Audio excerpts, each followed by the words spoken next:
Hey everyone, it's Jack and Tash, All Leeds TV, with a match review of an absolutely awful day.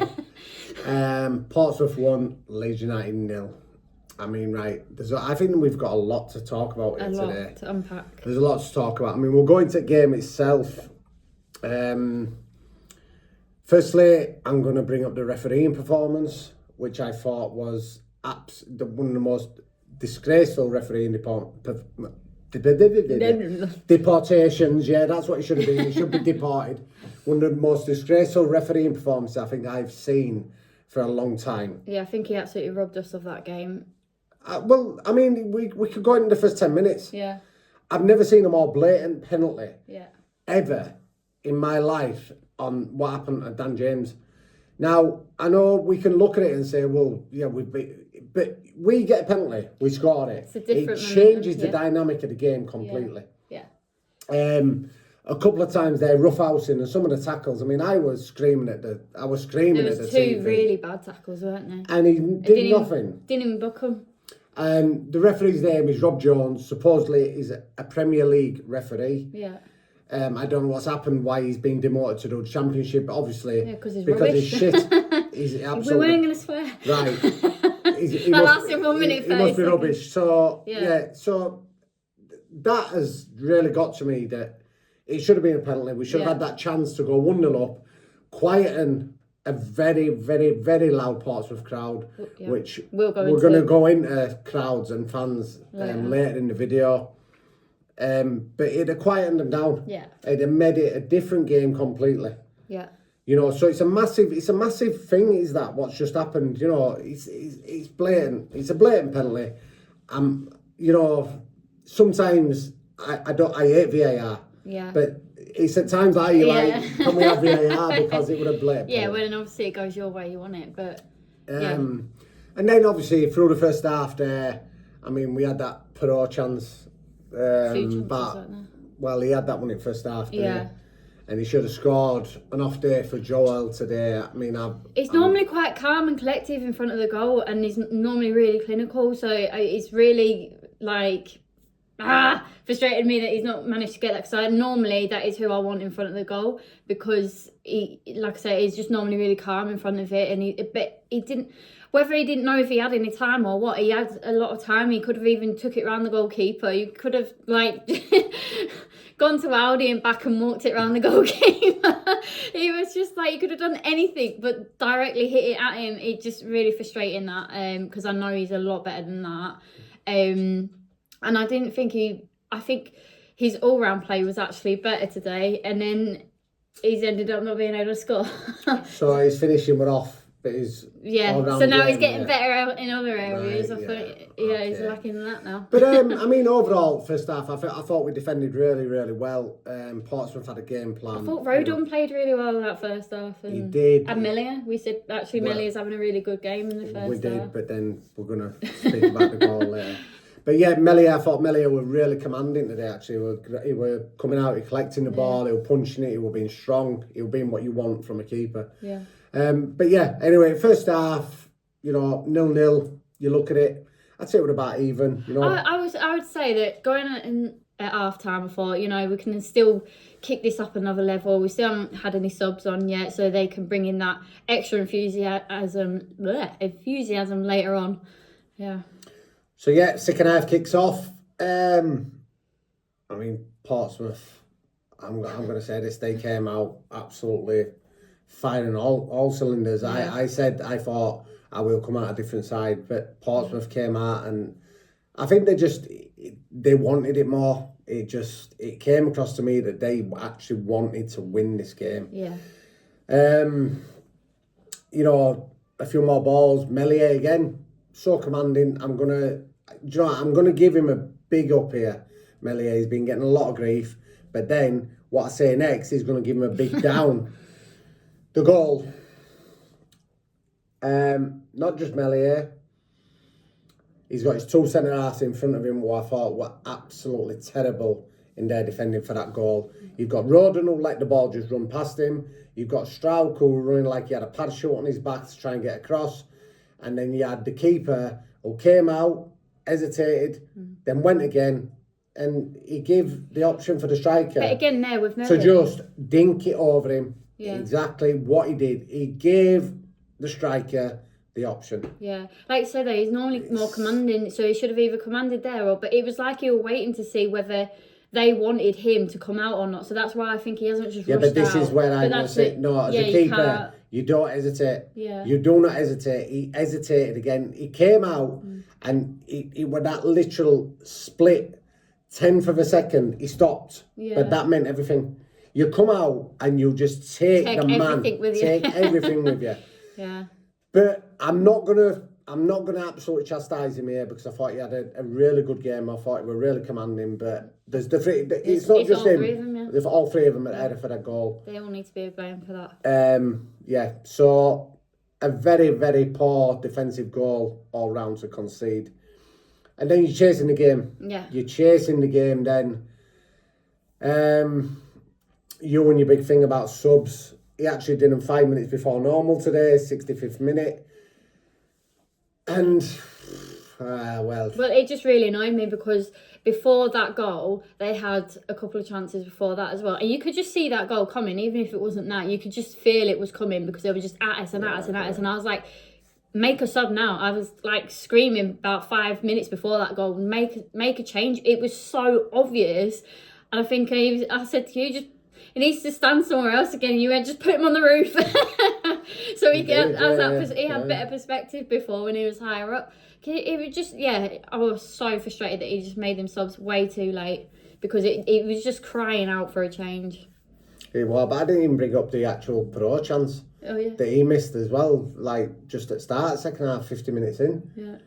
You know, he's missed another chance today. You know, I think it's just been one of them days, and you know, as I said earlier, I'm not going to take anything away from Portsmouth. They definitely, I'd say they deserved the win. They did, for just the hunger and the heart and everything that they shown. I today. also don't want to say it because of how dirty they played as well. Really frustrated me. I'm sorry, but you blame the referee for that. He was an absolute.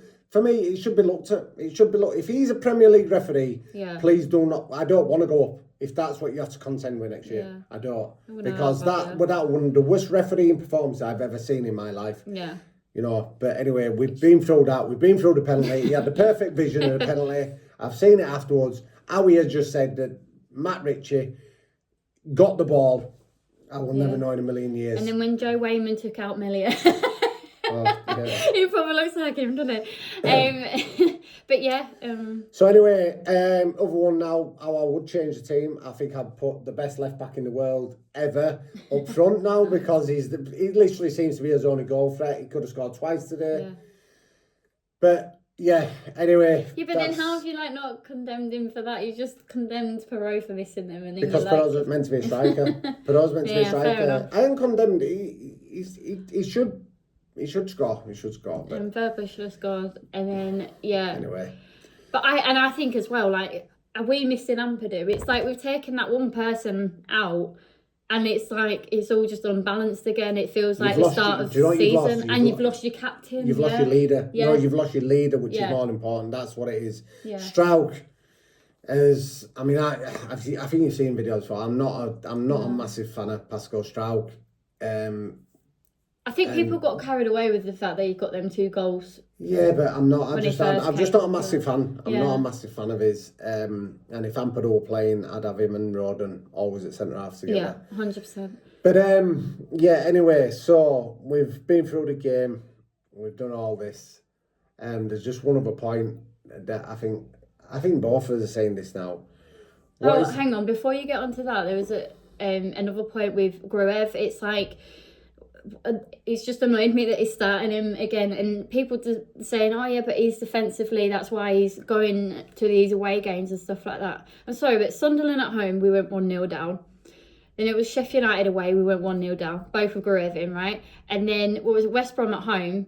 We was 1-0 up, and we did end up conceding, but we were still 1-0 up. And then this today he starts again, and we go 1-0 down again. And lose 1-0, and it's just frustrating me. You need to be starting Rothwell, and then again, when Perot is having them off days or whatever and he's not scoring, who have you... I'm sorry, but Joseph is not good enough to come on and bring that.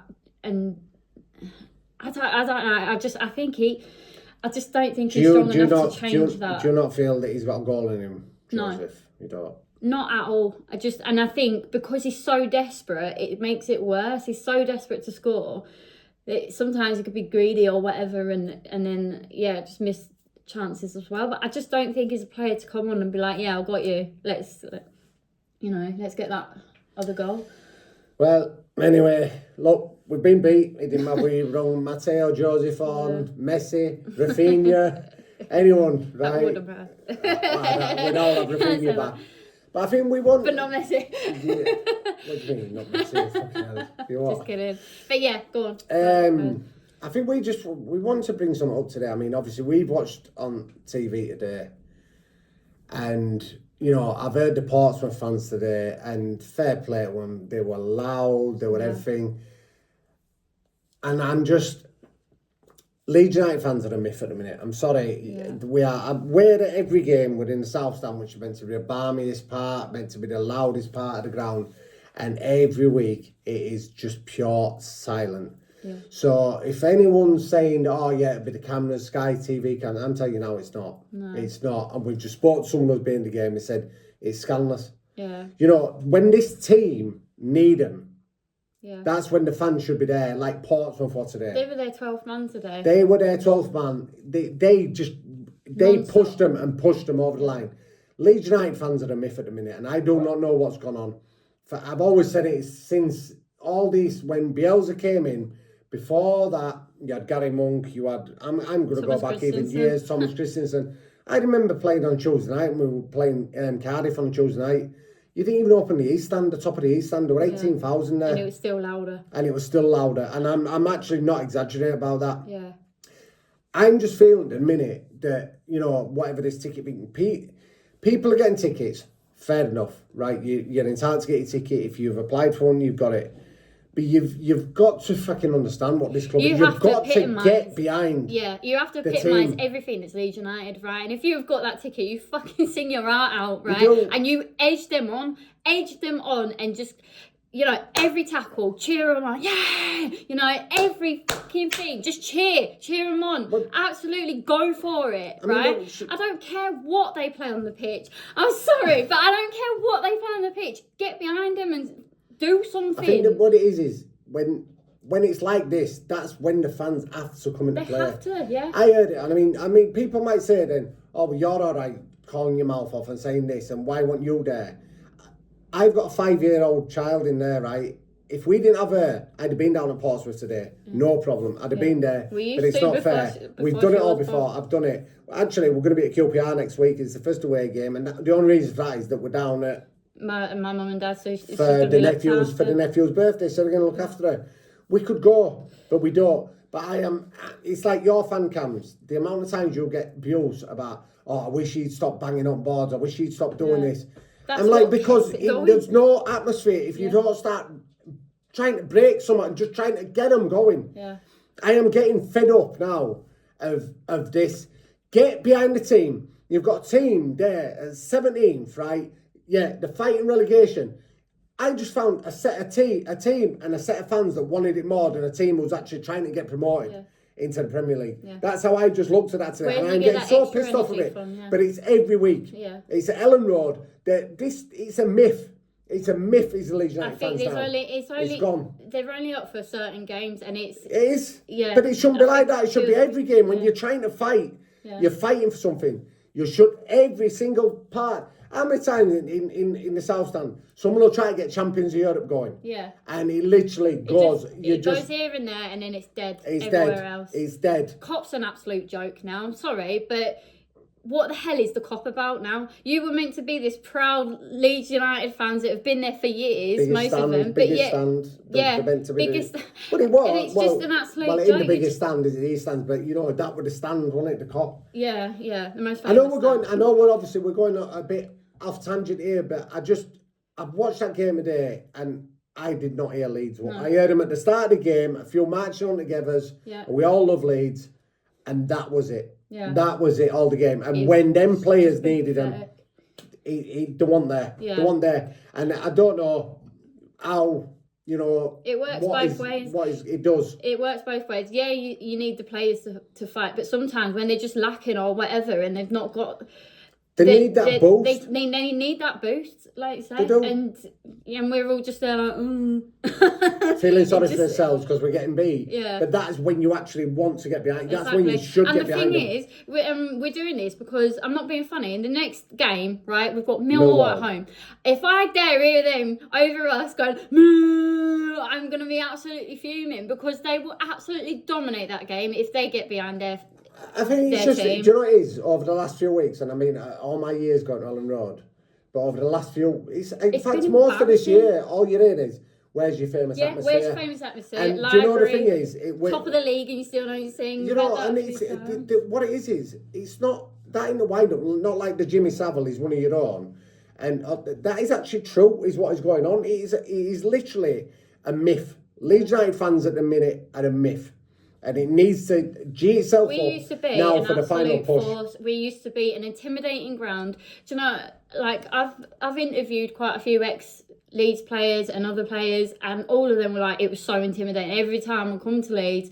And you'll see it like other people. I think Gary Neville said it the other day, and they were like, every time you came to Leeds, it was just so intimidating, and you're already 1-0 down in that sense because the players. At the end of the day, football is mentality. I can't even bloody speak now. Mentality based. Yeah, it is. It's all there. And if you're getting in their heads from the get-go, then you're already winning in that sense. You just need to get at them and wind them up, and just like you said, just cheer every single tackle, every tiny thing we do. Just boost them. Listen, it's 10 games to go now. And I think that it's not just about team. I think it's about us as fans as well. We need to get behind them. We've got Millwall Wednesday, QPR Saturday.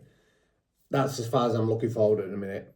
But I think we just, if you're one of the 2,000 that are going away, one of the 2,500. To me, it was always a pride thing when you went away. Yeah. You wanted to be louder than your You wanted everyone fans. to know that you were here, that you've just taken over. You've taken over their stand. You've made them look like idiots in their own stand, right? And that was what it's about. And now we're just getting laughed at everywhere. They come to us and laugh at us now. And like that today, I could hear them singing it on the TV. Top of the league and you still don't sing. Yeah, I know. How did that not fire you up? How did that not get you angry? How did going down 1-0 not getting you angry to sing or do something,